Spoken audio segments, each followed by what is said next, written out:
Hi, Dr. Bertice. Hello, Reverend Jimmy Marsh Jr. So good to see you again, and welcome back to all of you to Doing Hopeful Things. Today, we're going to be talking to someone who uh, he has cracked the code. His work cracks the code, and it's about identity. And let me just quickly read the definition of identity. Is that okay, Reverend Jimmy?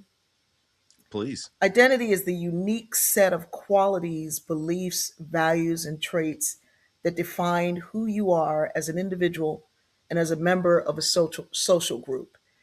And Reverend Ayize's work is it's otherworldly and in terms and otherworldly and very healing in helping folks identify the core of who they are. He wrote a book called Liminal People. I'm telling you, Jimmy, I read the title and was like, nobody has seen me like Reverend Ayize Yeah, has seen me. I you feel like said, I'm a yeah. liminal person. I literally handpicked, my floors were carved here with fallen trees, la la la. Anyway, the contractors would call me every time they were doing a threshold because they knew I needed to pick the threshold for Oh, each wow. space. And Wow. you know, liminal people. Anyway, his work, and he's a therapist. So, really helping to center identity and what have you is a powerful and very hopeful thing from a micro level perspective, but also from a communal perspective. If a community doesn't know who they are, what they represent, what they're here for, then what are you doing? Right?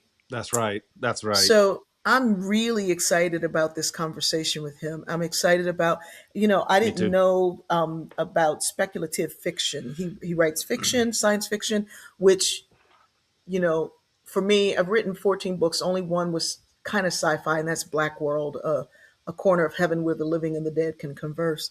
But speculative fiction where you imagine what it possibly could be, that's some crazy powerful stuff.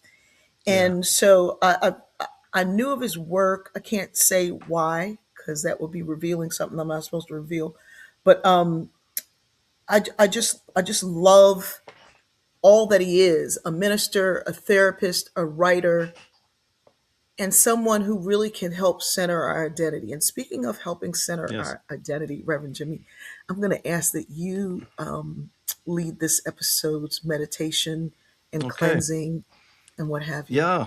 Well, thank you for asking me to do it because this is what we were doing before we started filming. And you said, stop, wait and do that when we start recording. So I'm glad you told me. And I think for me, I've got a shell from North Carolina Beach with some sage in it, which is a plant I like to work with.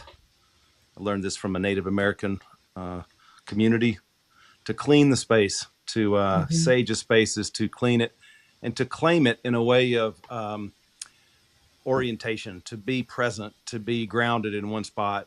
And you do that by calling in the directions. And all of us need to know where we are in order to know where we're going. And where we are Oh also lets man, us hold on know. a minute. Hold on a minute. Uh Stop huh. playing with me right now. To say it that parsimoniously, right? So to say to know where we're going, you have to first know where you are. Mm-hmm. That's pretty powerful. Well, You know, I I'm sorry. I've got a little altar. I've got a little altar behind me here, and each day I light sage and I orient myself because the world that we're living in now is so upsetting to me in many ways, Disorienting, yeah. disorienting. Great, and in order for me to do hopeful thing in my day, I need to be grounded and rooted. It's just a practice that I do personally, and I'll do some groups and invite people to whether they understand it or believe in that or not to participate in the grounding and the orientation. And so I'll just do that quickly with a little meditation. I just uh, point at each direction, and and then I'll go above to the sky, below to the earth, and I'll do all this quietly as we breathe, and then to orient finally within. where all the cardinal directions flow in my heart, east to west, north and south. And then I have a special call in to whatever ancestor who's gone on wants to be with me today. That might be a helper for me. That might be a guide, or maybe they're helpers that I'm unaware of, human and otherwise. So I'm gonna try to do this without still be seen. So thank you for asking me for doing it, Bertice, to do it. Thank you. So where you're seated, take a deep breath. You can look at the screen to see the smoke if you want. If not, to sit. Put your feet flat on the floor. Uncross your arms if they're crossed, and put them on your thighs if you can. And to breathe. Fall into a normal rate of breathing. You might realize in your rate of breathing that you've been shallow breathing just moments ago. Some deep breaths to ground, to be, to try to pull the breath up from the root chakra all the way up through the crown, all the way through the body, and hold it for a moment and then exhale.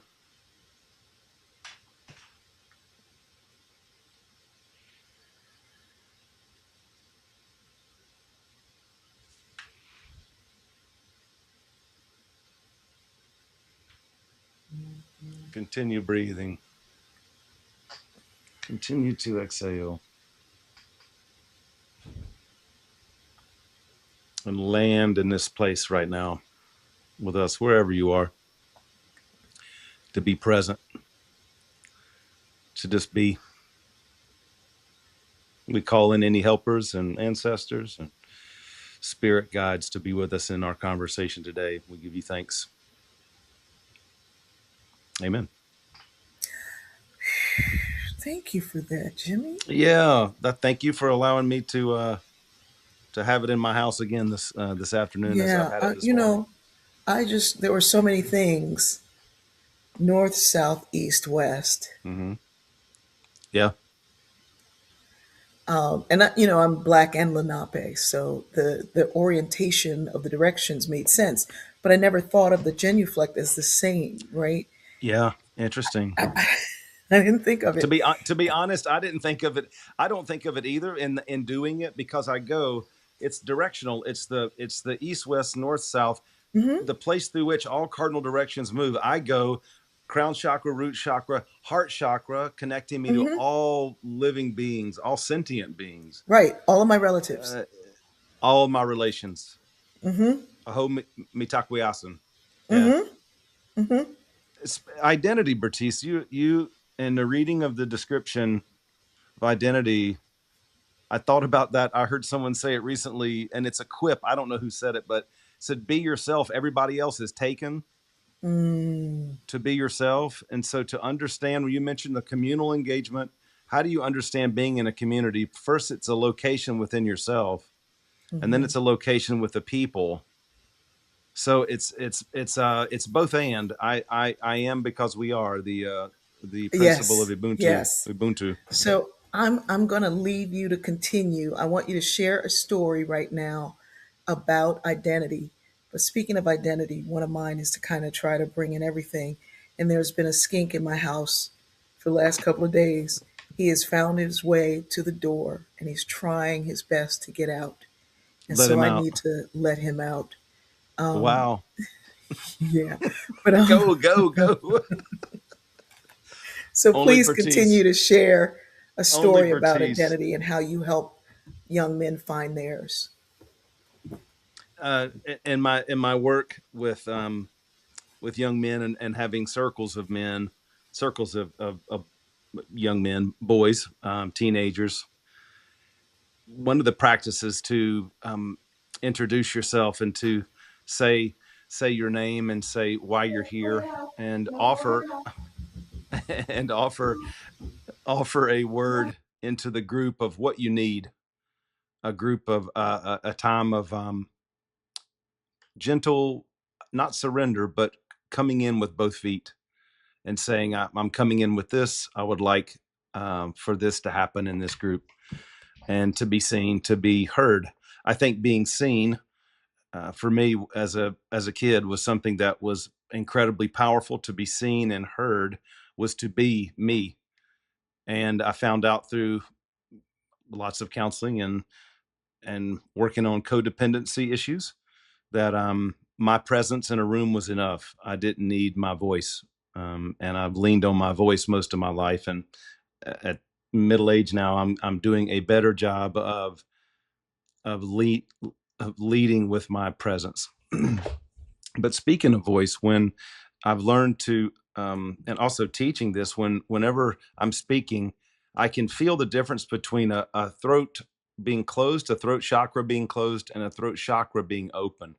The chakra is just an energy portal to hear my voice coming out in a way that's not pressured, that's not forced, and there's a level of that I can tell that other people may not be able to tell, but it's an honesty, integrity.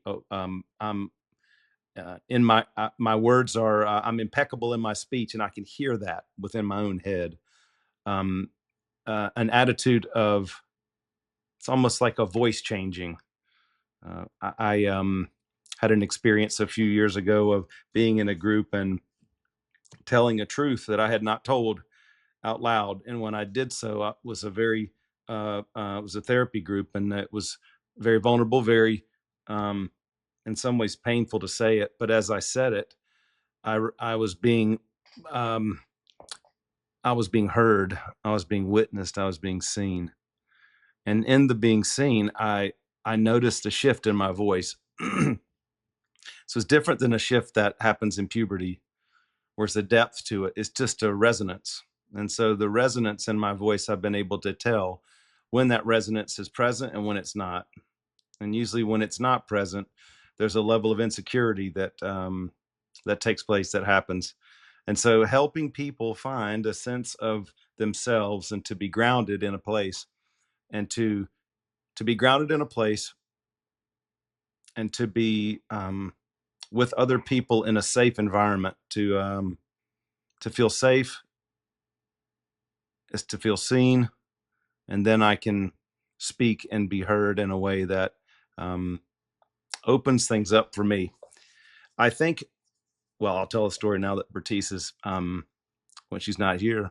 Bertice and I began these conversations last summer, and it was on her Facebook Live thread, and we just talked, and we found that there was a freedom that opened up between us in being able to just to share about our lives, and that freedom that came between us. I'm just Bertice. I'm just telling our story. Um, I'm listening. no, thank you for that. I enjoyed the ad lib here. First of all, is the animal out of your house? I fought the law and the law did not win. Okay, that's called a busted play, and we're now picking back up. I was just telling the story about you and I, about my voice changing and the resonance in my voice that happens when I'm being heard and being seen. And so there's that dual thing, that in order to, if I feel seen and heard, I can drop into a part of my speech that where my integrity really comes out. And you and I were able to do that last summer.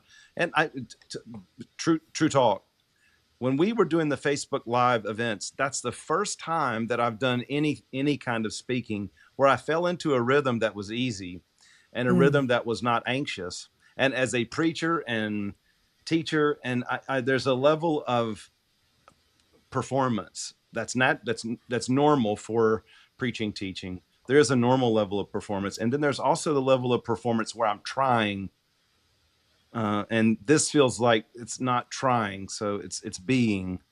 And that's the essence of being grounded, and doing a practice, having a practice of grounding is the only way in which I'm going to be able to find myself hopeful things to do. So Otherwise I'm it's anxious things to do. It's, anyway, yeah. that synchronicity really is the language of God for me. I Yes.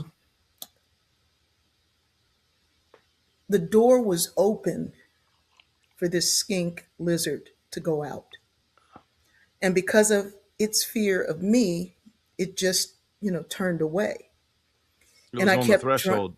It was on the threshold for real. It was really. And I was Yeah. trying to get it to go out, but it had more fear of me than its freedom. Wow. And You so could work that. You could work that. I had to get a broom and dust mop, and it kept going away. And then I had to actually capture it. And then it got right to the door. It was facing the door, but still running towards me because it was trying to run away from me. And then I come in, you saying this thing, right? Yeah. And I'm going, how many times in my life have I run away from my freedom Oh. into the arms of my oppressor? Oh. I'm trying to catch it on with the broom and the dust mop without harming it. I'm trying to get it Mm-hmm. so it can go out. And it's running further and further inside. So even in that grounding experience of knowing where I am so I can know where I need to get to, right? Mm-hmm. And here I am, I just said to one of my brilliant nieces, because they all are brilliant,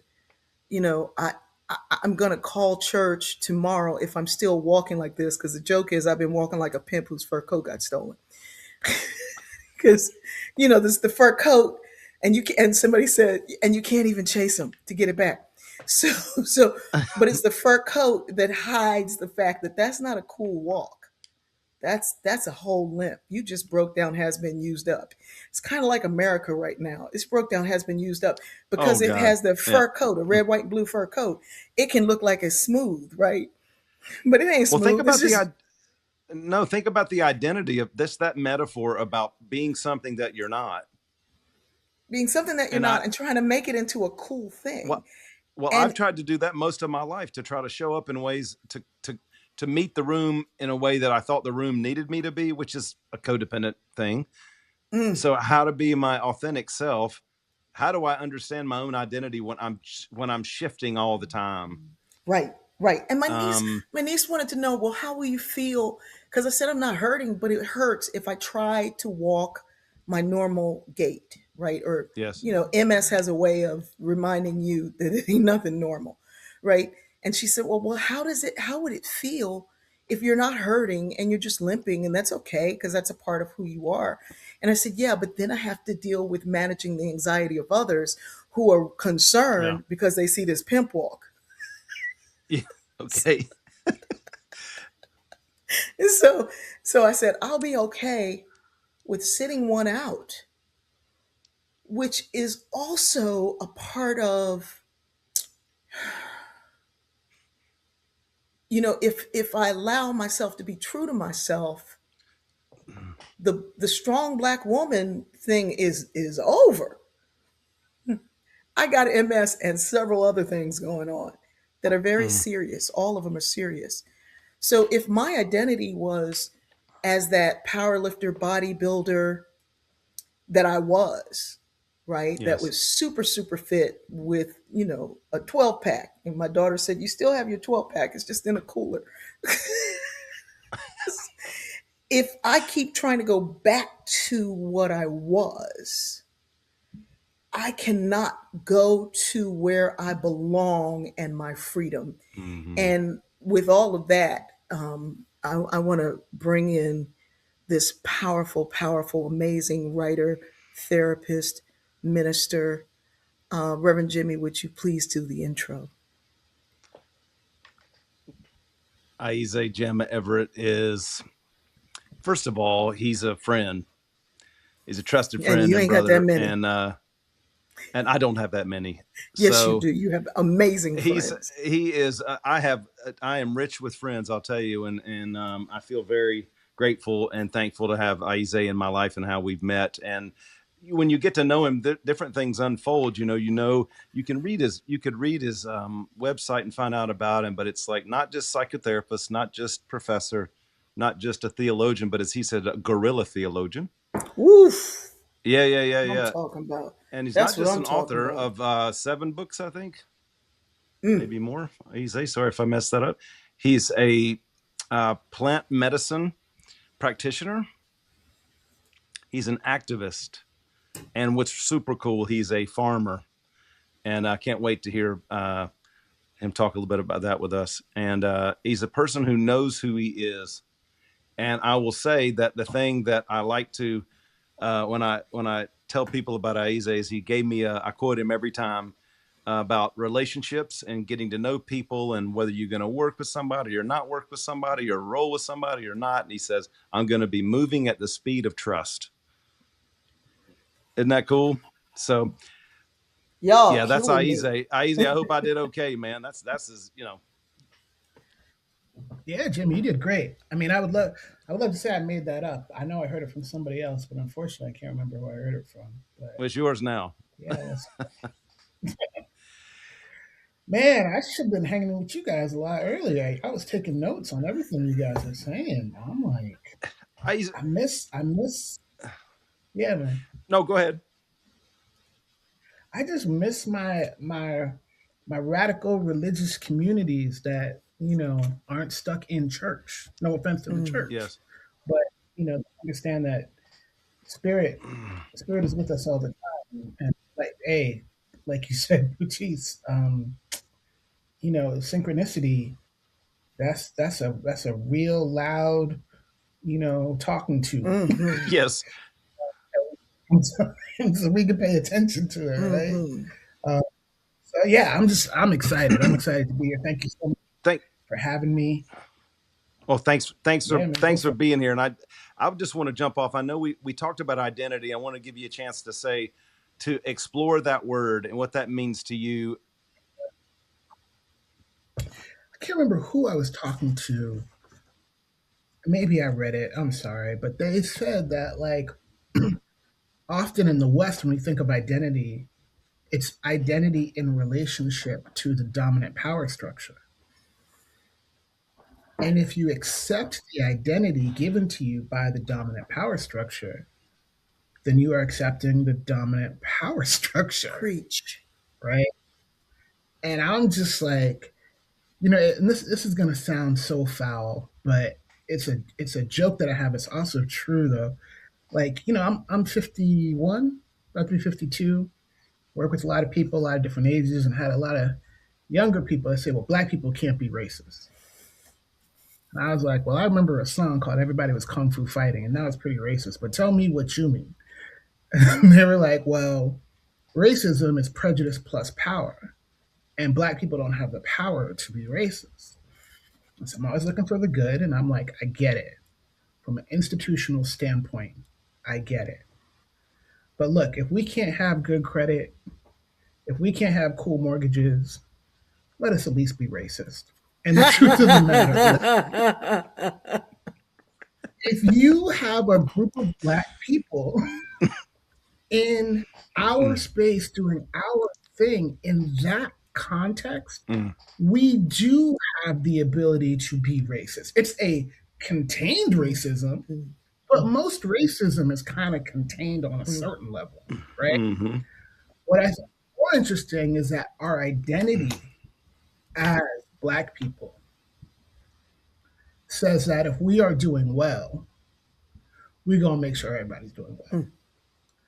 You're not gonna go buy a black cookout and be Mexican, Vietnamese, Laotian, Cambodian, Nicaraguan, whatever, and not have somebody be like, "Yo, you want a plate?" Yeah.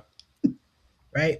That's our identity, Wow. right? And that's not an identity formed in relation to the oppressor. That's the identity we form with between ourselves, between our community. I think the other thing I want to say about identity, real Oof. quick, Oh, and you Take your can you put time. a, Take can your you time. hold that? Can you hold that? okay, Because you just brought up so many things. The if your identity is tied to the only form of power being economic power, hmm then you are not trying to get rid of the patriarchy as long as it has on a dress. It's that same kind of thing where the identity is yep, still tied to the only kind of Mm, power is economic power. My mm, graduate school roommate, Dr. Bernita Berry, we're not related biologically, but we're related. Hmm. She did a piece on the triple jeopardy theory, but added old black women to it, and said when you put if you're poor, if you're black, if you're female, you have no power. She's like, not if you old black woman sitting on the court, you got all the power of that neighborhood with nothing. Uh, And so you're so mm, right that if our identity is in that, and I did the first study on colorism, so I get this, Oh, yeah, in early 85 or 85, and called it colorism because I borrowed from Alice Walker. It was the only yeah. place I saw that term. It wasn't in Toomer's book. It was Alice Walker wrote it in Search of Our Mother's Gardens. I wrote the theory of it. I did a study on it. I had to prove to my professors that we knew how to do that and that it existed.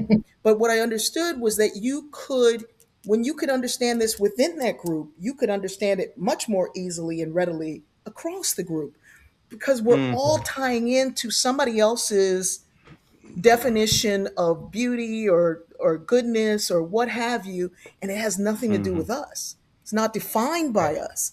So the identity Yeah. then is somebody else's identity. And the crazy thing was that the very light and the very dark received the same amount of discrimination for two different reasons, but Right. nobody wanted to see that. They couldn't hold on to that. So what you're saying is absolutely true, and it's not something that most of us want to hear because we really are clinging to the one thing I can't be is racist. Yes. Invested because we are invested in this. There is an impression. There's an impression of Mm. reality, and there is an impression of Olympics, right? mm, And I'm not trying to win the I oppression say it every other Olympics. day. You know what I mean? Like, but mhm, you get a gold, you Yeah. still like, what are we Yeah. doing? You Yeah. know what I yeah. mean?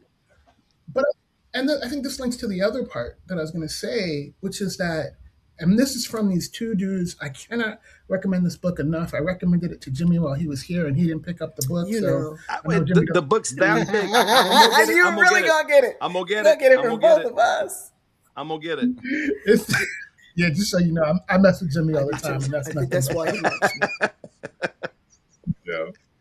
But there's this book by these two guys, David Graeber, David Wengrow, called The Dawn of Hmm. Everything, and I recommend this book highly I enough. know why he didn't pick it up. It was heavy.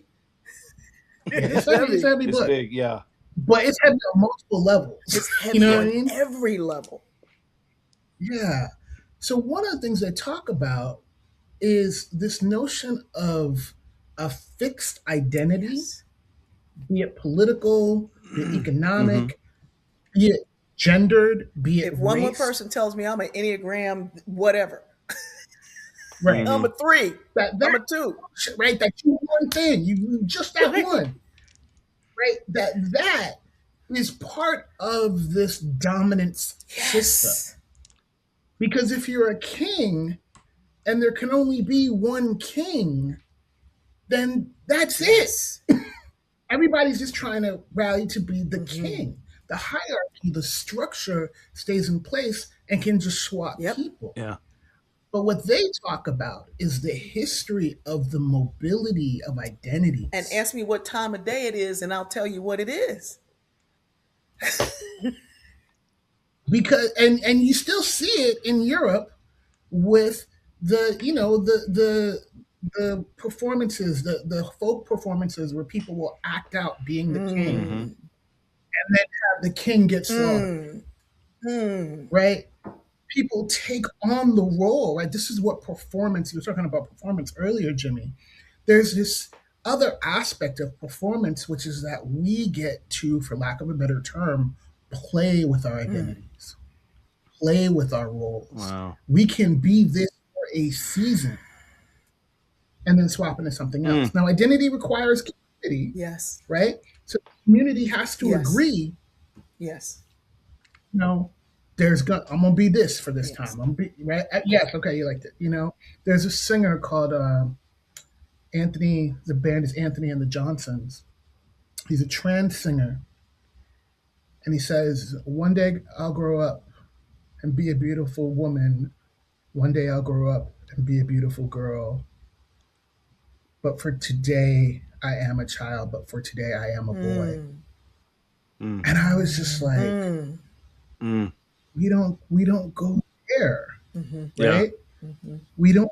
We're so afraid of this notion of like, I've been this way, I've always been this way, and Uh-uh. ultimately Hmm. different. It's like, Uh-uh. okay, I'm the Yeah. kind of person who, you know, right?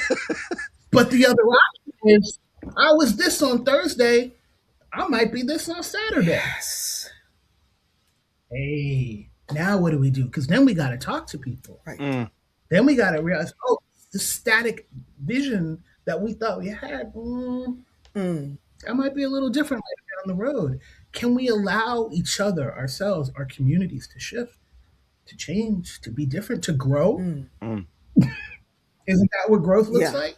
Yes. You How know? I, Yes. something just popped in my mind, and I want to ask you about it. I remember I have five adopted children. Some were family members, all fetal alcohol, crack addicted, all on the spectrum. And prior to them Mhm. coming, I drove a Mercedes 550 SL. I was a sports car. The day Okay. they And a body entered my life, I was a Mhm. van. Mhm. Yeah. Yes. Yeah. And I would try to drive it the same way. I couldn't. Brother want to ask for my number. He was like, let me come to your car. No, don't come to my car. Don't come to my car. There's artwork tacked to the walls and 50 car seats. And so how Snacks. do we grow into identity with community without losing the self in that community, or do we lose the self, or does this, or allow the self to evolve? How does that happen? I mean, what is the self? Yes. What is this thing that we are holding on, that we feel we must hold on to Mm, Hmm.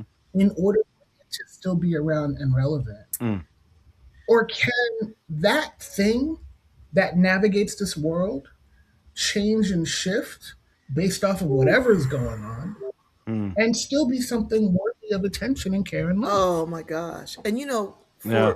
I'll speak for some black people. We don't just have the self, we got me myself. And you know I. Me myself, I'm the kind of person who, Hmm. and it's Yep. rigid. Yep.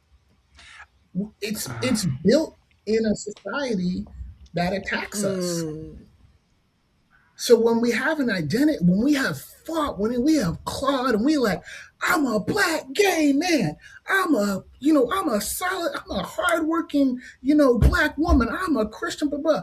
That's not an identity that we have been given. mm, That's an Wow. identity we have fought and scrapped and mm, done all this stuff for.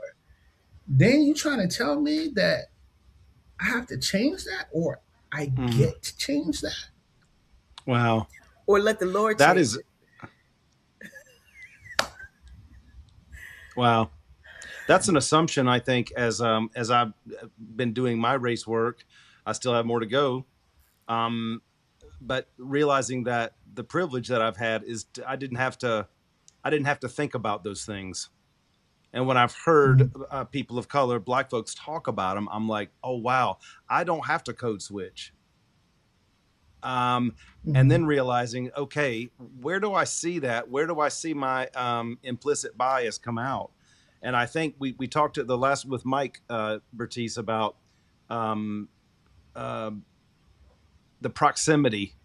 It's proximity that Yeah. changes us, and that's why having friends that are different in all Mm. different ways, I'm like, oh, that's what your experience is like. That's what it means to be yourself. And then with all the limitations and all of the, so I feel like it's only been in the last decade of my life that I'm like, oh So wow, I'm going to ask. I want to ask you about that, Jimmy. I was working with a corporation, and one of the women, has achieved a lot, and she's doing the thing, and she recognized her privilege, and yet she said to me, "It's hard to let this go because you don't want to go against your people." Mm-hmm. And I was like, "Oh." Say more, please.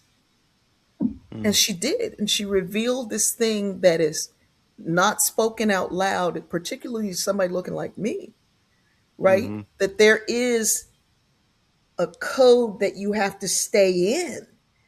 You don't even get to switch. mm, And that if you don't stay in that code, which, mm-hmm, you are an outcast with the wider table and the medicine and the things that you do, you mm-hmm. are an outcast because of those things. So that privilege doesn't protect you because you've denied your privilege. You've given up I don't want to say denied it, but you're saying I don't like it.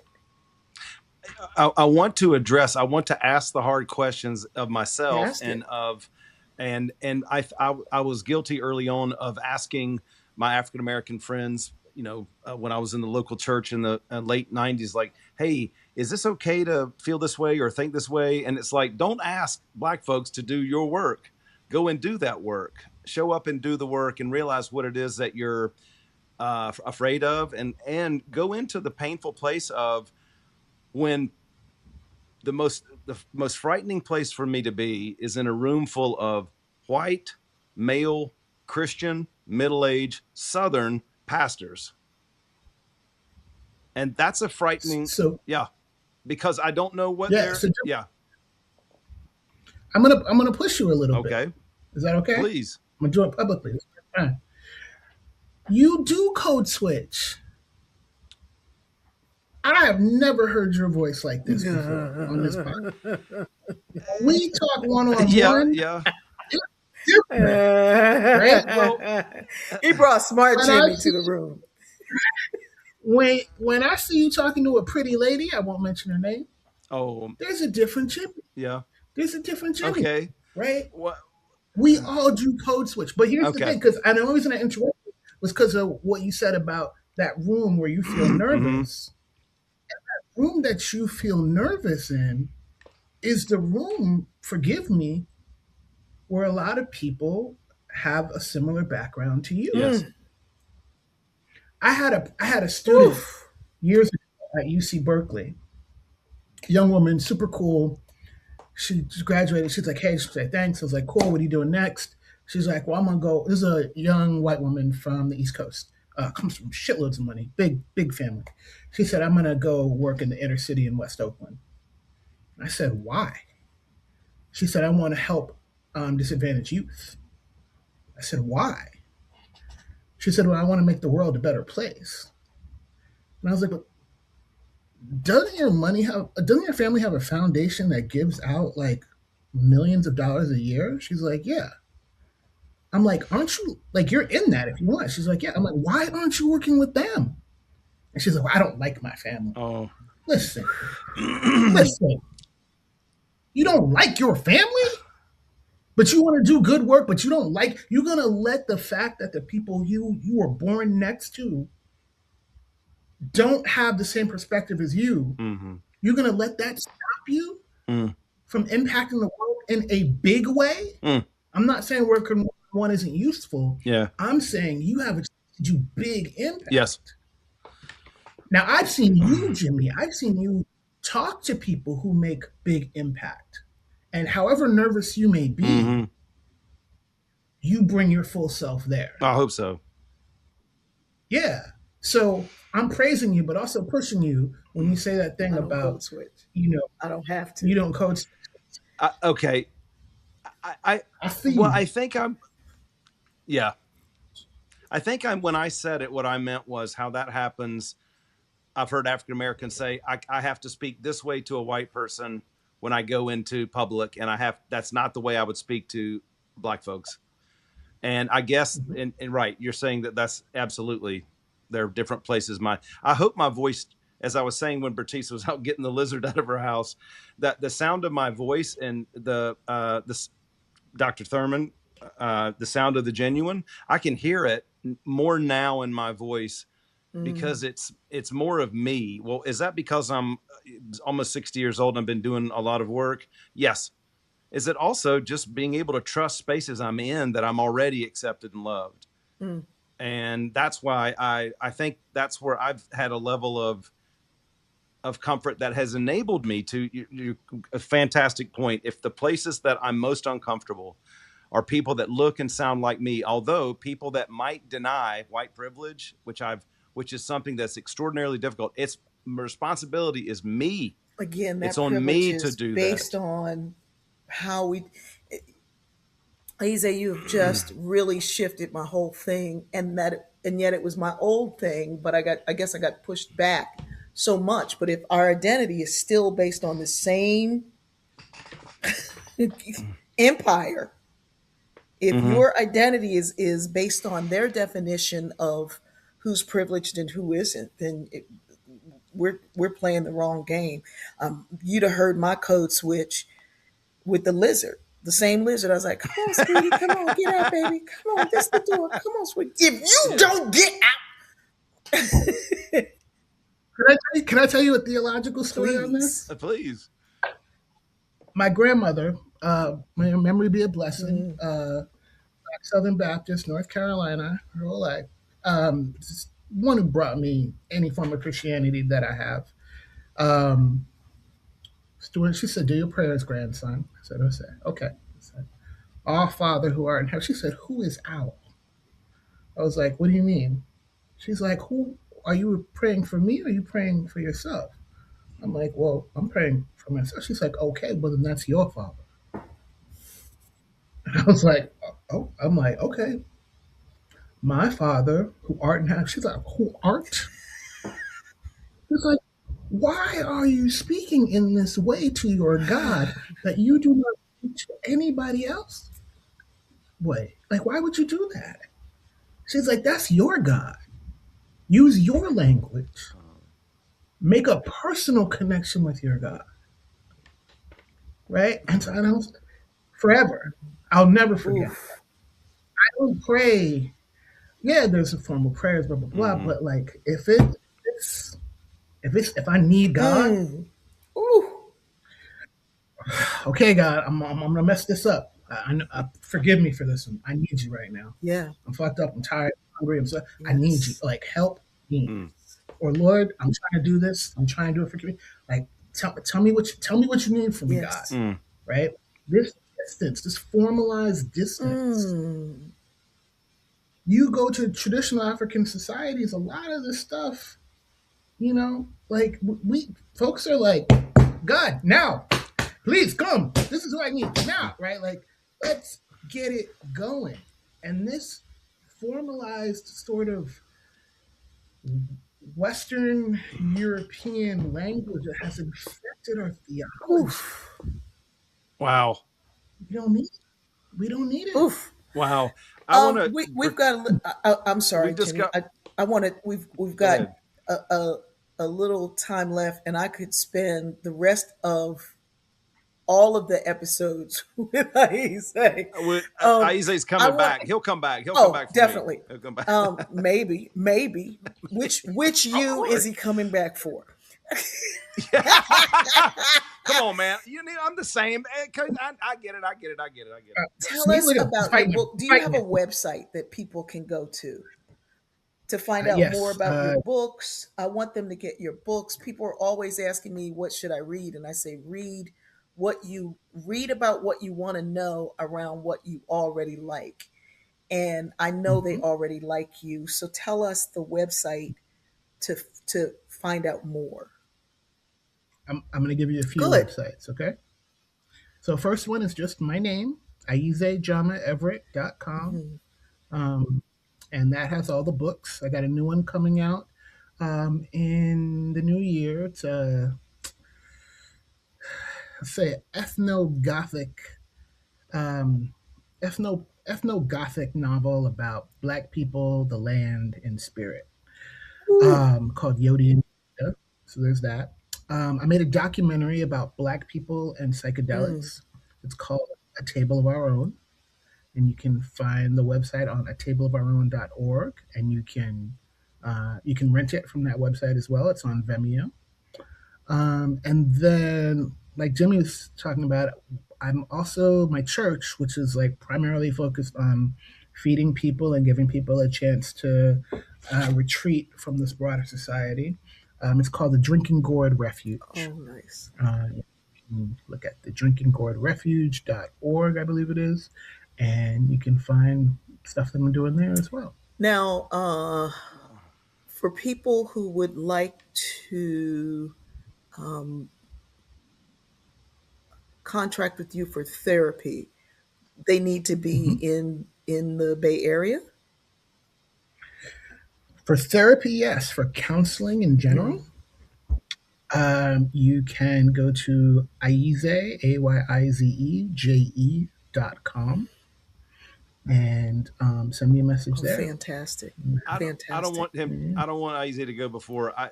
The drinking gourd refuge.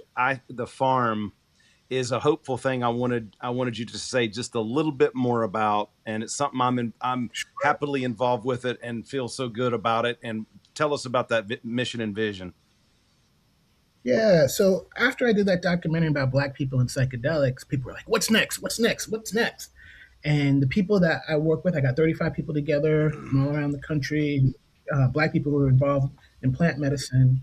And what was clear was that we needed land. Mm. We needed a place where we could sit together, be together. It's not necessarily about doing medicine, but it's actually about more like things like healthy food and connection to the soil and all of that. So we're on half an acre right now, but we're going to be getting some more pretty soon. I hope. Working on the paperwork now, and we grow microgreens and blue oyster mushrooms in 2 tents, and then further down in the land, we're growing collards, we're growing corn, we're growing garlic, we're growing beans, we're growing okra, and all this stuff. And here's the thing: you join the CSA, which costs nothing.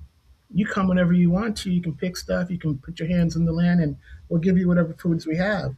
Anything that we have left over, we donate to 3 different homeless shelters all around the Bay Area so that folks have some clean, edible, good food grown with Oh, love. wonderful, Yeah. wonderful, amazing. I don't know how you fit so much life into just your few short young years. Um, You're so listen, kind. I'm like way older than you. Um, I don't believe it. thank you very much. It's the vegetarian lifestyle. Um, Okay. since I was 12, and now it's Okay. 65, I get the benefits of it. Yeah, Stop yeah, yeah, it. Mm-hmm. Mm-hmm. yeah. That's Okay. a blessing. Look at you. Yeah, you don't want to It's see me Even walk young. though. You don't want to see. Listen, you come to Oakland with a pimp walk, you're gonna leave with a husband. You're gonna leave with a husband. Watch. They'd be like, oh, she know what's up. Oh my I don't goodness. know, you might already be married, No, actually, but just like, you've crammed a lot into a little bit of Yeah. life, and so much, very much the definition of doing hopeful things. And we thank you. We want you to come Yeah. back for sure, to Please, talk about Isaiah. more Yeah. of it, Thank you, especially man. when your new book is coming out. We want to promote that. We Yeah. want to, but I want you all to go get the books now and to get connected. If you want to make a donation, if you want to make a monthly donation, whatever you want to do to this really hopeful work. There are folks who are home and locked in and not able to get out, and we all are saying, what can I do? What can I do? Everything is so bad right now. What can I do? No, no, no. There's lots that you can do, and it's not so bad that you can't see that. So I'm Yeah. really, really grateful, and amazed that every time I meet one of Jimmy's friends, they like him. Hey, man. I pay a lot of money to be liked. It's just a friendship. A friendship is only a couple Venmo shoots away. Anyway, no, man. my Actually, Venmo friend. actually, My when I Venmo when I friend. came in, actually when I met Isaac through Hunt Priest Bertice, Oh and I met him wow. by asking about. I was working in the psychedelic spaces, and I right as I got in the movement, I said, "Where are the Black folks in the spaces?" And he was like, "I don't know. There are not many, but here's a guy you need to connect with," and we did, and it's been on since then. It So matters to this one. it matters to this one. He Yeah. keeps trying to tell me that starfish thing, and I'm like, stop it, Jimmy, That's so stop old. it, That's so yesterday's stop news. it. Why are you drumming that up? Why are you I don't dredging ever up say old it's old or business? yesterday's news. I say it's stupid. But I don't know. Oh God, this is the big sister Your teacher game. giving me permission to to just knock them down even more. So this is great. I love it. Keep going. Okay. You set him up, I'll knock him down. Yeah, no, all right. Hey, thank you, brother. Of Ayize, thank course. Thank you. you so Thank you much. so much. I really, really appreciate you. And it does my heart so good to know that you exist at the same time I do. Wow, wow, wow, Man, wow, yeah, yeah, wow. yeah. Isn't he something, man? It's There's that's he's amazing. There's so much to be discussed. I'm sure those of you who are watching are going to flood us with your comments and your questions and what have you, what have you. He is, he's one of those people you just know that you've been blessed to even be in his presence for a little bit. yeah. Well, he's the old saying about keeping it real, that Aiza, if you ask his opinion, he will give it in a way that's not going to be filtered or not trying to protect you. It's like going to be the truth, and it's going to be firm, fair, and friendly. That's how he I don't even, rolls, and so you I get. don't even, I don't know. I feel that his knowledge is grounded in not only his little short life experience, and it's not for nothing, 50 something is not for nothing, but his experience, but also like the wisdom of the ancestors, and a lot of Hmm. reading, a lot of learning, Yeah, a lot of sitting with it and pondering it. You don't attack, not attack, you don't dismantle the empire by being the empire. And he gave us, in a very yeah, short space of time, a way yeah, out individually, yeah, right? To think outside of that. It's just, he's brilliant and yeah, compassionate and wise all at the same yeah. time. Well, the moving it, yes, Except agreed, for when and he's, moving. said he's growing okra.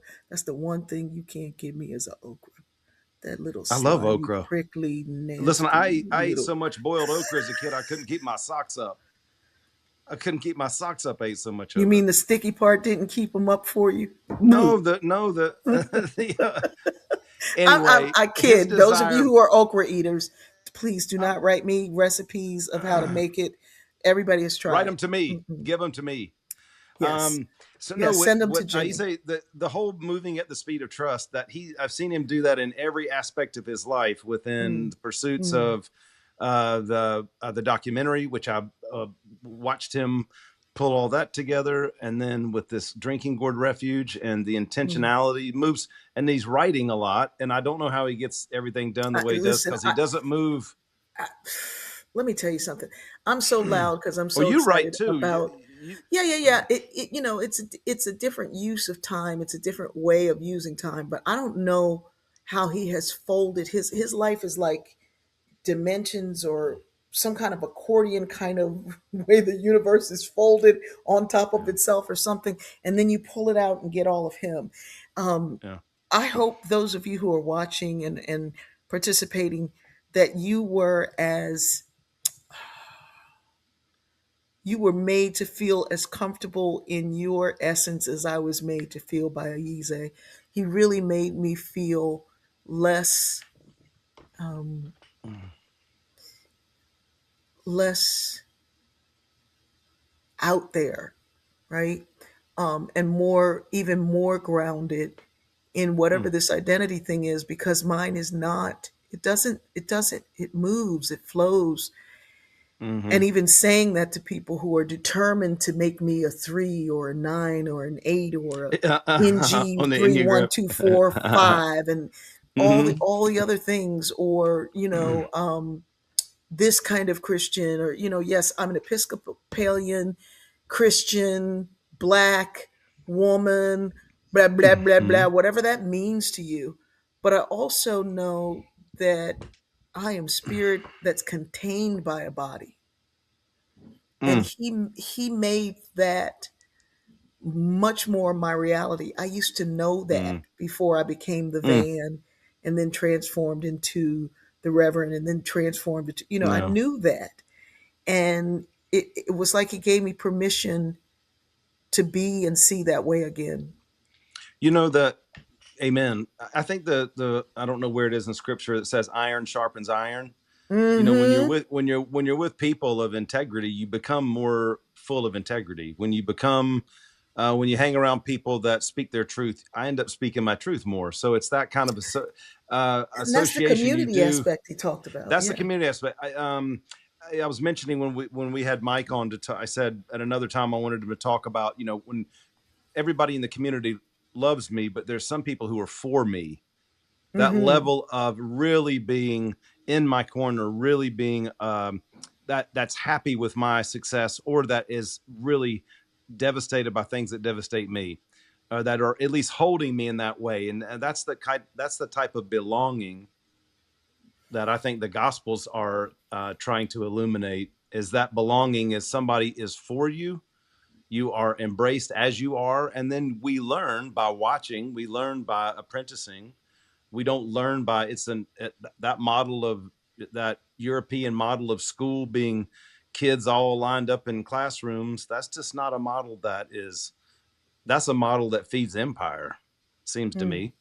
Mm-hmm. It's not a model that I understand that's a flat model where leadership is shared, but those who are elders and everybody knows who they are. So I don't know. It's a fascinating, just a They got on fascinating, that loose gray suit. yeah, or denim skirts. I don't know. You know what? Leave my We're denim back to skirt denim. alone. We're back to You better denim leave skirts my now. Pentecostal Mm, holiness denim skirt mm. alone. You Was leave it? it Was it alone. really? Was it really? I bet it was very hot to be dancing in a denim skirt, whirling Let me check around the front of the dancing. church. Oh, you mean dance, Not dancing. I mean, if church I meant dancing? slayed in the spirit. Because you weren't I meant slayed. allowed to dance. You No, weren't allowed to I dance. meant being slayed in the spirit. Hopping around. All of Yeah, that. the crazy thing about that skirt is that it went from cleaning the bank after school to church. Oh, Right. You couldn't put on a pair of yeah. pants to clean the bank because that's a Uh, sin. So again, oh even God. growing out of those identities, it's a whole blessing to be able to do that. It's a blessing to be able to move that way and see that way. That Wow. we're ever evolving. Ever evolving. Hmm. Co evolving, evolving by watching people evolve. I don't know. I I mean, this has definitely done something to me today, and I'm I know I'm better for it. I know I'm better Me for it. too. And guess what? The lizard is better for it. You know what? You know what's interesting? So when you went to get the lizard, I had in my mind, I was like, is she okay? Like, is that lizard like a big lizard? And I was like, does Bertice, is she having a panic attack? I don't know your relationship with little animals. I I don't don't. like them. I don't like Okay, them. but then I thought, how long will Bertice be gone? So it was I didn't panic. You know me, I can talk this to a wall for a while, but I was kind of worried, and then I was like, I was looking at my own identity. I was being confronted with my own isness in that moment. Very interesting.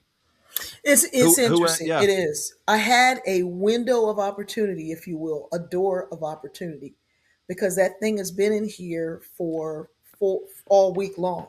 you mentioned it this morning. And when it got here, it had the ability to do that very, very bright blue that frightens you, right? Yes. And then I realized who I am, and that it's more frightened of me than I Yeah. am of it, right? So it gave me the calm to do what needed to be done, but I knew if I didn't get it out now, it needs the Mm-hmm. insects and it needs the things, and I have a really good exterminator. So it's not getting what it needs. And it was beating Uh-huh. itself up against the door to try to get out. So there's that piece in me. I have this model of evolution that goes from me to you to us to I, we, to the all. And that Mm-hmm. piece where I give all of my scraps and things to the raccoons and Mm. the possums and the fox and the deer and the things that come into my yard is that little piece of the all that we heard about Mm. in that episode, that previous episode with Mike, when he Mm-hmm. worked with Mother Teresa and all those other folks, these doing hopeful things. Mm. So someone said, that yeah, it's more afraid of you than you are of it, but you will end up falling. trying to get away from it. Yeah. So so even in this whole thing about identity, it was just knowing who I am in that moment of my care for you is that you get out and be free and be well. When in a week ago, it would have been somebody come over here and get this thing. And I don't care how you Wow. get it. So Yeah. again, our identity can constantly evolve towards, out of being locked in and into hanging out with the least of these. And if And it and one thing we know about hopeful things, it should hit you first. well, it's the threshold piece. I just don't think that's not lost on me that we were talking about thresholds and liminal spaces.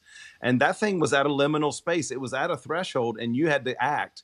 So I was moved by that. You had to get it across the And threshold. of all the time in the day, in the week that it's been there, that it would choose this moment Mm, to be at the door. I just think that's interesting. I'm going to it's let that, powerful. It's powerful. It's that synchronicity. So it's the synchronicity. I am Yes. so glad that your identity is locked in with our identity, that you are part of us and we are part of you. Join us again on Doing Hopeful Yes. Things. I'm Reverend Dr. Bertice Berry, I'm Reverend Jimmy Marsh. and we love you. Amen. See ya.